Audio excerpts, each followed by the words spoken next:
7h30 em Campos, de volta com o Folha no Ar, primeira edição, né? Agradecendo a você pela audiência, você que nos ouve, aí em 98,3, você que nos acompanha também em nosso streaming no Face, muito bom dia, seja bem-vindo, seja bem-vinda. Para quem está chegando agora, né? Muito bom dia. Tem uma pergunta aqui da Terezinha Bianchi, já vou respondendo logo aqui para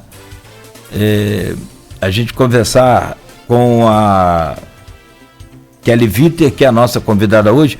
Cláudia, é verdade que a Prefeitura não vai divulgar dados da Covid nos próximos 15 dias? Já está divulgando, tá tudo certinho, já foi divulgado o boletim ontem, inclusive, tá bom? No próprio portal da Prefeitura tem aí essa informação.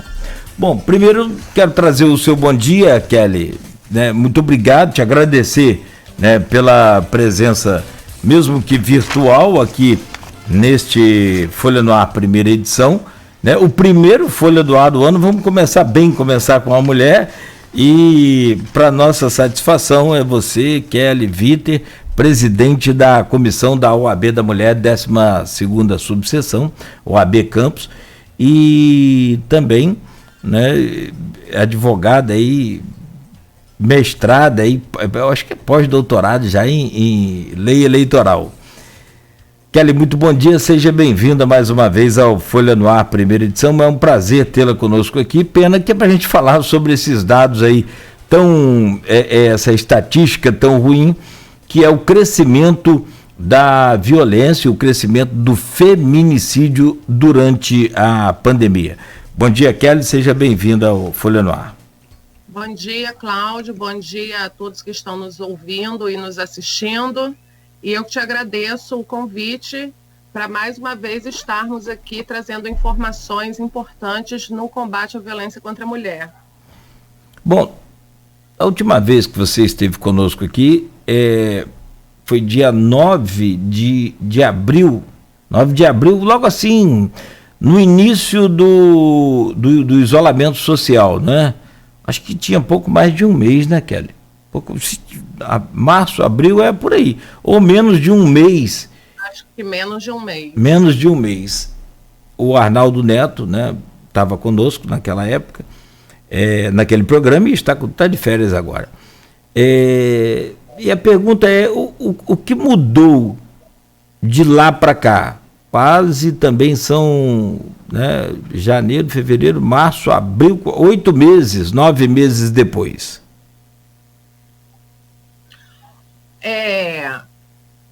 Não mudou muita coisa não, né? Os índices já estavam aumentando muito e continuaram aumentando pelo tempo com o agressor, né? Pelo maior tempo de convivência com o agressor, porque nesse período da pandemia, o que acontece? A mulher fica em isolamento no lugar mais inseguro que existe para ela, que é a própria casa, porque a violência doméstica acontece no âmbito familiar, dentro de casa. E passando mais tempo com o agressor, ela não tem ali o tempo dela de trabalho, onde ela pode conversar com alguém, onde alguém pode perceber que tem alguma coisa que está acontecendo pelo comportamento da vítima, né? Se ela chega entristecida, deprimida, com alguma mancha.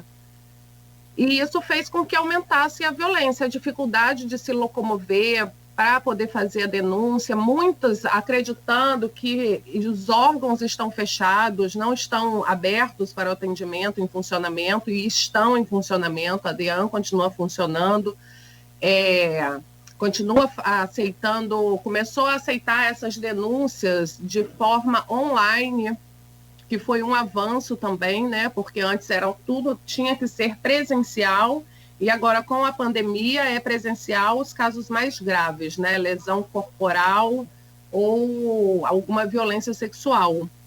Então, a denúncia pode ser feita pela internet.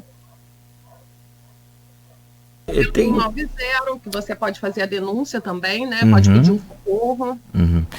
Agora, nesse caso, você fala sobre a violência doméstica. É uma violência diferenciada, ela tem a participação e levantamentos feitos também estudos feitos, né, comprovam que a relação da proximidade entre a vítima e os autores da violência doméstica, ela é quase que, não dizer total, mas ela é muito grande, passa de 80%, não é?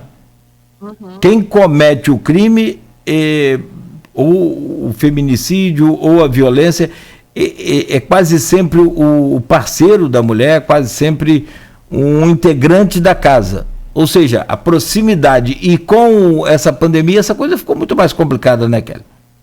Ficou muito mais complicado. E é um crime diferente dos outros, né? Porque, assim, os outros crimes, um assalto, né? Você não está ali com o criminoso, né? É uma pessoa aleatória que passa e comete um crime. Agora, no caso da violência doméstica, você está ali convivendo, você tem uma relação afetiva, ou já teve, né? O ex-marido, ou o atual marido. Então, existem esses fatores, o agressor está mais tempo em casa, existem os fatores de risco, né? Se ele tem arma, se ele usa drogas, se ele consome bebida alcoólica. Isso faz com que aumente ainda mais. Sim. E aí são complicadores, né? Na verdade, e que dificultam muito mais o relacionamento. E a mulher fica daquela forma, sem saber para onde... Porque o grande problema é o medo da mulher denunciar. E aí eu vejo isso assim, olhando com os olhos de crítica, porque principalmente a crítica é para o setor público, que não dá uma segurança, não dá uma tranquilidade à mulher para que ela possa fazer a denúncia e não sofrer depois com a liberdade ou com a falta de punição pro seu companheiro, né? Ou você não concorda? Não, eu concordo, mas não é só o medo também não, é a vergonha. A vergonha. Além do medo, né, existe também a vergonha, porque existe um grande tabu de se falar sobre a violência que você sofre, porque a mulher se sente culpabilizada, ela acha que ela fez alguma coisa que desagradou o agressor para que resultasse nesse crime, né? Então, esse é um fator, é a vergonha e também a falta de apoio familiar, o julgamento. Então, ela tem vergonha de falar e aí vem aquele julgamento, mas você não provocou ele? Você não fez nada? Tchau. Né? Isso é culpabilizar a vítima e ela não tem culpa. Ela não tem culpa dessa agressão. Então, a gente vê acontecer muito isso. A família não apoia, fala, olha, ele é um bom pai, ele cuida bem das crianças, é carinhoso com as crianças, ele ajuda financeiramente dentro de casa, ruim com ele, pior sem ele. Meu Deus.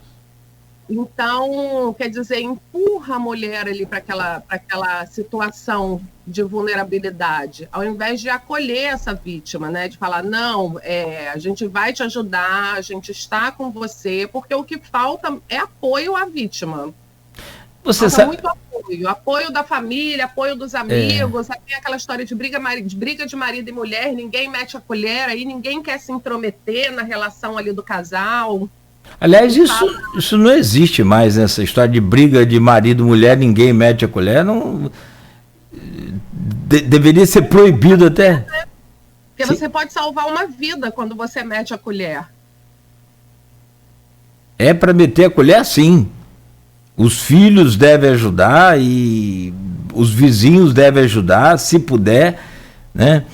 Você falando nesse caso aí agora de a família não dá apoio, teve um caso que chocou o Brasil agora recentemente, dia 24 de dezembro, que foi a juíza Viviane Vieira do Amaral, ela de 45 anos, foi morta pelo ex-marido Paulo José Arrozene, de 52 anos, na véspera do Natal.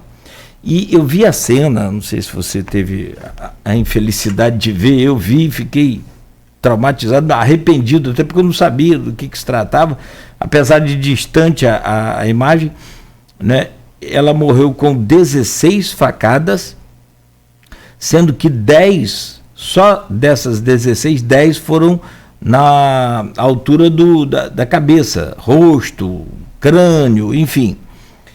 E isso na frente das 3 filhas, 2 gêmeas de 9 anos e uma, acho que de 12 anos, se não me falha aqui a informação, a memória. E umazinha e ela estava levando, eu vou chegar onde você falou sobre a questão da família. Ela estava levando as meninas para passarem o Natal com o pai, que é o seu ex-marido. E olha, ela tinha comprado presentes, para que as meninas presenteassem o pai. Vê se alcança a profundidade da coisa. Uhum. E houve um pedido a ela, e aí é que entra a questão da família e a importância da família. Você falou tudo, ele é um bom pai, ele é um bom marido, ele não é um criminoso. Eles foram casados de 2009 até agora, 2019, 2020. Separaram recentemente, haviam separado. Então, mais de 10 anos convivendo junto. Se não me falha aqui também a informação, a família do marido, do ex-marido, teria pedido para que ela liberasse, como juíza, ela tem direito a proteção, qualquer, né, mulher, mas como juiz ela tem lá a proteção especial, inclusive com direito a carros blindados e tudo mais. E ela de fato liberou isso então, porque ele não era criminoso, não tinha, né, nenhum antecedente e por isso acabou perdendo a vida. O comportamento da mulher e da família, como é que você avalia isso e como é que pode ser orientado isso, Kelly? Ô, Cláudio, o que acontece? A vítima, né, ela não acredita que o agressor seja capaz de chegar a tal ponto. Ela não acreditou que ele fosse capaz de fazer aquilo, né? Até porque eles ali tinham resolvido a questão da visitação das crianças, né? Estavam ali no momento de um pouco de harmonia, né? De levar as crianças para passar o Natal com os pais, para levando os presentes. Então você vê que ela estava ali acreditando, né, que ele não seria capaz de cometer uma violência dessa na frente das próprias filhas. Então, assim, é muito difícil para a mulher vítima para poder enxergar essa violência e para poder perceber quais são os riscos, porque aquela pessoa com quem ela casou é a pessoa que ela escolheu para viver com ela o resto da vida, para ser o marido da vida dela, para ser o pai dos filhos dela, né? Para ser um parceiro. Então, você acredita que o agressor vai mudar, que o agressor vai melhorar, que o agressor não vai ser capaz de fazer isso com a mãe dos próprios filhos. E acaba acontecendo, que foi o que aconteceu com ela. Ela estava num momento em que as coisas estavam se resolvendo ali. Então, ela não imaginou que aquilo fosse acontecer. E foi de uma crueldade brutal. 16 facadas, né? Você vê aí que é uma demonstração de muito ódio pelo gênero, pela perda do poder, né? Que é aquela cultura do machismo, de querer exercer o poder sobre a mulher. E aí, quando ele vê que ele está perdendo esse poder, porque a gente fala assim, foi assassinada por conta do fim do relacionamento. Não, a causa não é o fim do relacionamento. A causa é o machismo. a perda do poder do homem sobre a mulher. Ele não quer perder esse poder que ele tem sobre a mulher. Então, essa é a real causa dos feminicídios, das violências que acontecem contra as mulheres. É porque, só para você ter uma ideia, completando as informações, essa semana agora ele está preso, né? E teve suas contas bancárias bloqueadas. E nesse bloqueio aí já se soma mais de 600 mil reais. Não é questão de dinheiro em si, é questão do poder que você fala, né? É o poder, porque não é porque ele ia perder o sustento dele, porque ele estava se separando de uma juíza, né? Não, é a perda do poder sobre a mulher, sobre o corpo da mulher, sobre os pensamentos da mulher, sobre a autonomia da mulher. É isso que acontece. Tem uma participação aqui da Silvana Venâncio. Ela é integrante aqui do grupo de WhatsApp do programa Folha no Ar, primeira edição, e também do blog de opiniões do Aloysio Abreu Barbosa. E ela fala sobre isso que a gente está falando aqui e depois faz a pergunta. Sabemos do aumento da violência contra a mulher, ainda mais nessa pandemia, mas a senhora não acha que as mulheres ficam com medo porque a medida protetiva não adianta? Já vista aí a juíza assassinada e comenta sobre o que a gente falou, outros casos também, né? E que valia como medida protetiva, ou o agressor é detido, quando isso é raro, e depois mata ou volta a agredir a mulher. O que fazer para que essas agredidas tenham aí realmente confiança de que o denunciado, né, vai sofrer ali uma punição, e esse sofrimento aí dessas mulheres de fato vai acabar? Então, essa história da medida protetiva. A medida protetiva funciona sim, porque se você fizer um levantamento de todas as vítimas que têm a medida protetiva e quantos sofreram o feminicídio tendo a medida protetiva, é um percentual baixo. Porque existem muitas mulheres com a medida protetiva. Algumas, poucas, acabam sofrendo um feminicídio mesmo estando com a medida protetiva.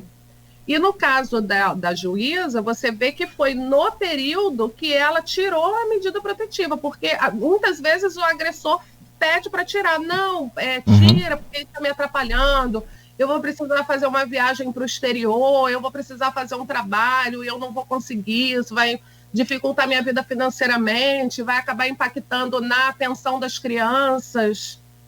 E aí a vítima, a mulher, vai lá e acaba acreditando mais uma vez e tira a medida protetiva. E que não se deve tirar a medida protetiva. Eu penso assim que deve ser feito uma análise ali de todos os riscos, porque existe um relatório de fatores de risco, né? Que é preenchido na delegacia, e também nesses casos de porque ela pediu e assinou um termo lá de que ela não queria medida protetiva. Então, assim, os operadores do direito, eles têm que estar qualificados para ter essa percepção de que, se ela tirar a medida protetiva, ela está em risco. E fazer essa análise do fator de risco. Não é simplesmente, eu não quero a medida protetiva, eu quero abrir mão da medida protetiva, então assina aqui um termo. E a responsabilidade toda é da vítima. Não, a responsabilidade é do sistema também. O sistema falha também, quando ele não faz essa análise dos fatores de risco dela.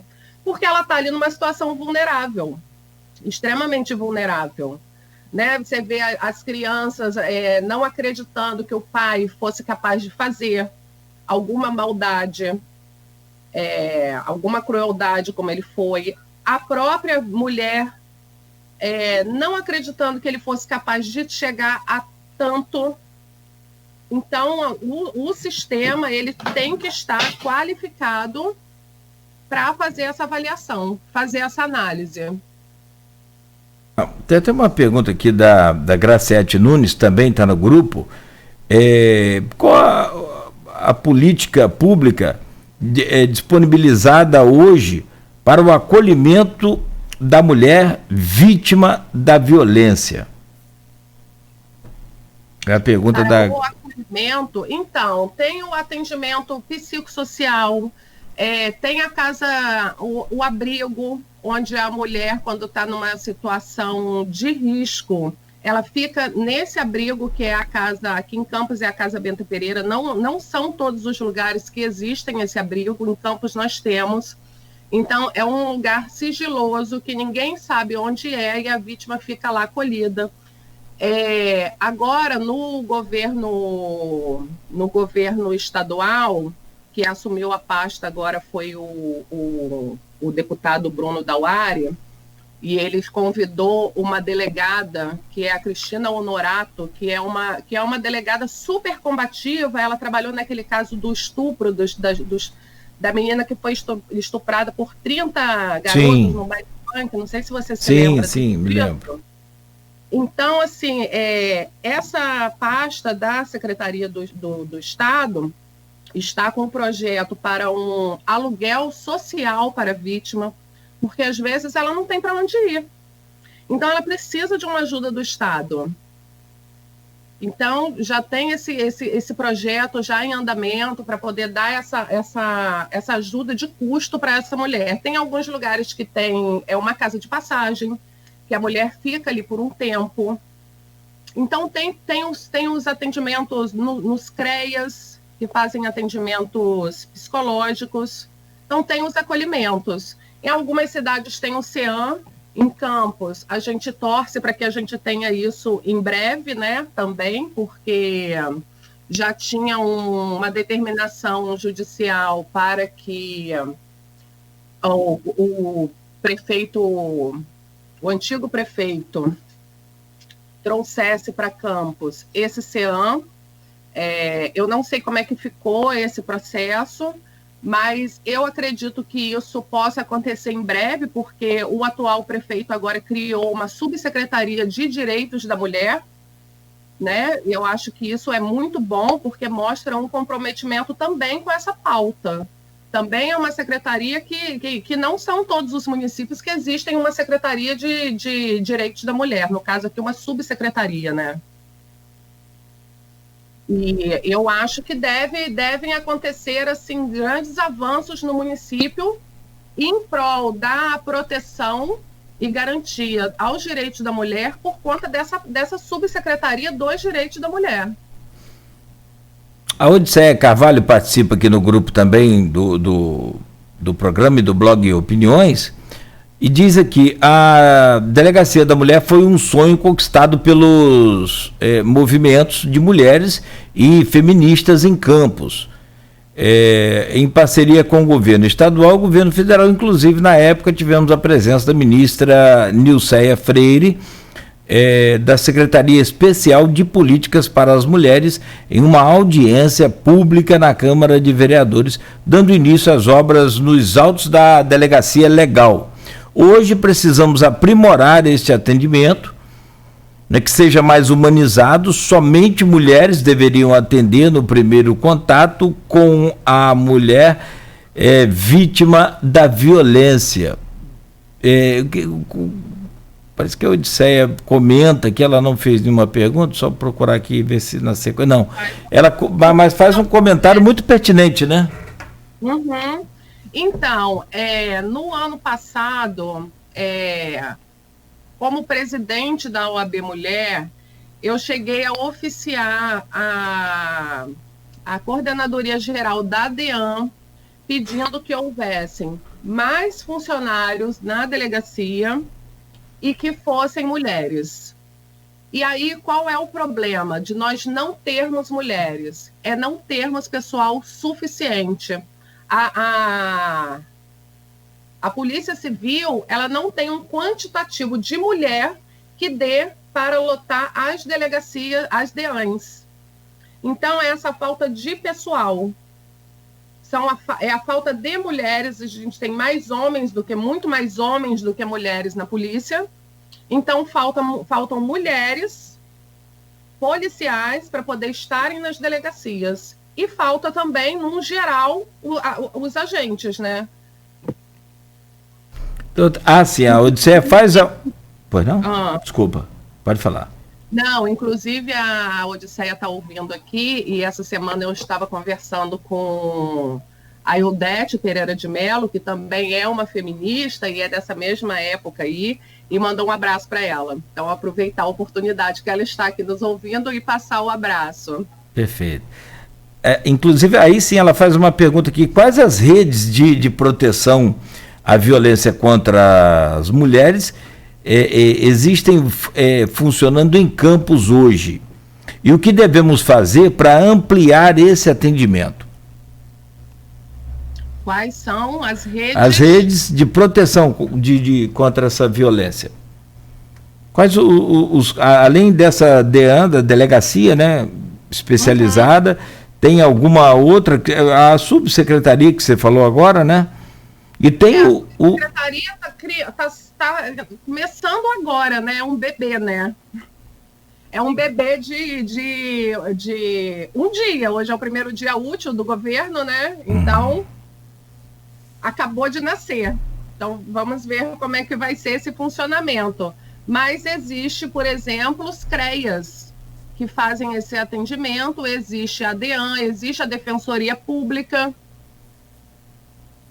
O 180 funciona normalmente também, que é o 180, ele funciona para você fazer uma denúncia, né? Então, esse 180, você vai fazer a denúncia, essa denúncia vai para Brasília, e de Brasília eles vão encaminhar isso para a delegacia. Não é demorado não, doutora? Demora um pouquinho.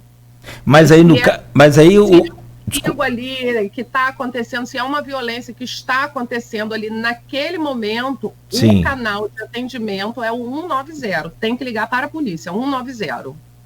190. Se é de urgência, é 190. Agora, as mulheres vítimas dessa violência, elas usam o 180. Elas devem usar o 180 no caso não da agressão naquele momento. A agressão... no momento da agressão é 190, é com a polícia. Independente, aí não adianta ligar para 180 que não vai ser atendido. Mas não vai ser atendido de imediato. Que tipo de atendimento tem nesse 180?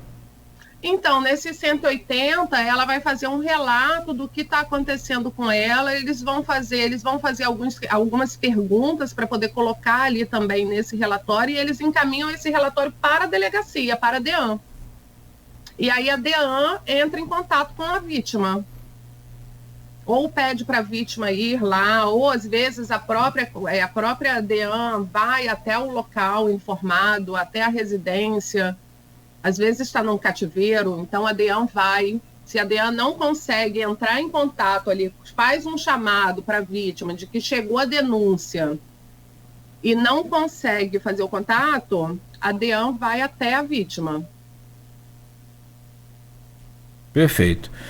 Agora, uma coisa que eu acho que é muito importante e que deve ser implementado e que já existia na Lei Maria da Penha, é você fazer e agora saiu uma lei agora, recentemente, né? Da obrigatoriedade, mas isso já existia na Lei Maria da Penha, da obrigatoriedade do agressor passar por um centro de educação, reabilitação e acompanhamento psicossocial. E isso é uma política pública muito importante. E eu acho que talvez seja uma das mais eficientes. Porque eu não acredito que o punitivismo resolva a longo prazo, né, resolva alguma situação. E a gente sabe que o punitivismo ali, ele tem classe e raça.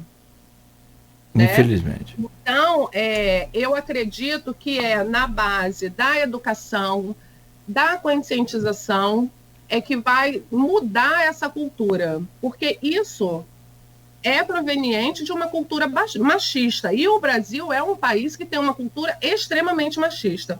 Então, quando você faz um trabalho com o agressor e que ele passa a reconhecer ali o machismo dele, ele muda com esse trabalho, tá? Com este trabalho de reeducação, ressocialização e acompanhamento psicossocial, porque ele vem de uma cultura onde foi normalizado todo aquele comportamento dele. Então, em São Paulo, existe já em funcionamento há muito tempo, isso surgiu, um dos primeiros lugares no Brasil a ter essa rede, esse acolhimento, né? Para o agressor, esse centro de atendimento psicossocial foi em Taboão da Serra. Foi Sim. o primeiro lugar no Brasil a ter esse trabalho. E os índices de reincidência dos agressores que passam por esse centro de reflexão são baixíssimos. São pouquíssimos os que voltam a reincidir. Mas um índice muito baixo mesmo. Ou seja, a coisa está na cabeça, é na criação, é na cultura, da gente. É na cultura.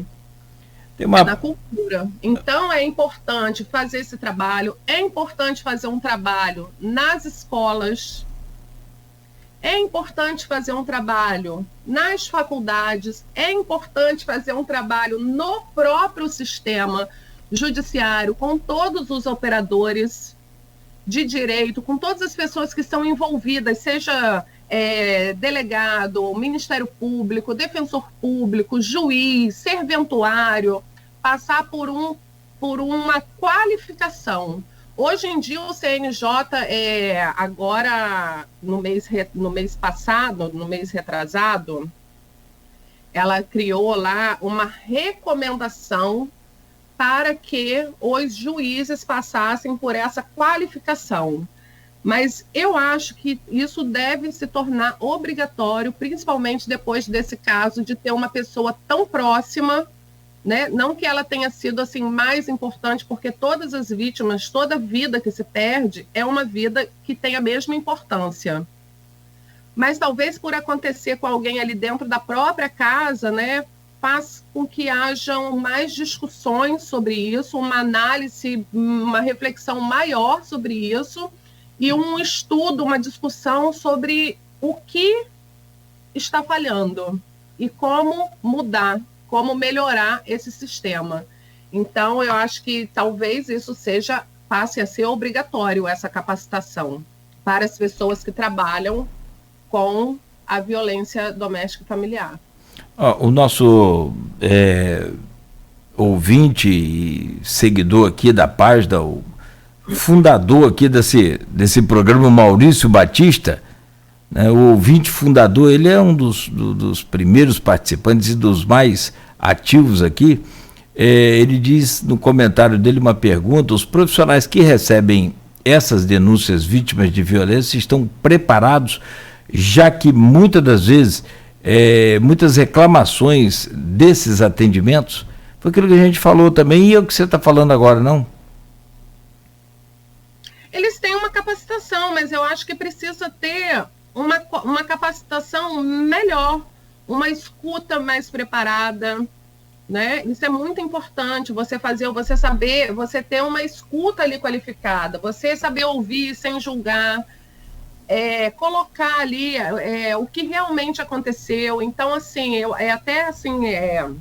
um alerta aqui que eu faço: quando a vítima vai fazer uma denúncia lá na delegacia, ela lê o que está escrito ali, se está realmente do jeito que ela informou, porque é isso que vai para o juiz, e é com base nesse documento que vai seguir o processo dela, que vai ser deferida a medida protetiva dela. Então, é importante que ela não omita nada, que ela faça o relato ali bem detalhado, que ela leia com atenção, vê se está faltando alguma coisa, deixou escapar alguma coisa que ela esqueceu de falar, ou alguma coisa que ela falou e aí acabou ali na hora da digitação, passou, e pedir para incluir também. E tem que qualificar. A gente viu agora há pouco tempo, né, infelizmente, né, um magistrado desdenhando da Lei Maria da Penha, um magistrado. Então, é um preparo que tem que haver em todos os setores. Ele sofreu alguma sanção depois? Nem sei como é que fica. Então, está no Conselho Nacional de Justiça, né? Mas ainda não teve nenhuma decisão final, mas está lá. Bom, são 8 horas. Lá. Desculpa. Ele brincou com a realidade, né? Brincou com a verdade. E a Lei Maria da Penha, inclusive sobre isso que a gente fala no próximo bloco, tem um efeito prático muito bom e tem sofrido aí agora algumas alterações e, pelo que eu entendi, bem importantes, e alterações estas para melhor. Como é o caso, por exemplo, dos síndicos aí, que são obrigados agora a denunciarem também, né? Então nós vamos falar sobre essas mudanças, vamos falar sobre a atuação da OAB da Mulher, a OAB Mulher nesse período da pandemia, quais foram as ações, quais são as ações que serão realizadas agora também nesse ano de 2021, e ainda hoje no programa a gente fala sobre política, mas lá para o finalzinho do programa, e até para que a gente fale sobre essa questão de Campos, que não elegeu nenhuma mulher direto aí para a Câmara de Vereadores. São 8 horas e 6 minutos, nós conversamos aqui no programa de hoje, estamos conversando e recebendo a Kelly Viter, presidente da Comissão da Mulher da OAB Campos, a 12ª subseção. Voltamos em instantes no oferecimento dos laboratórios Plínio Bacelar e Clínica Proteus.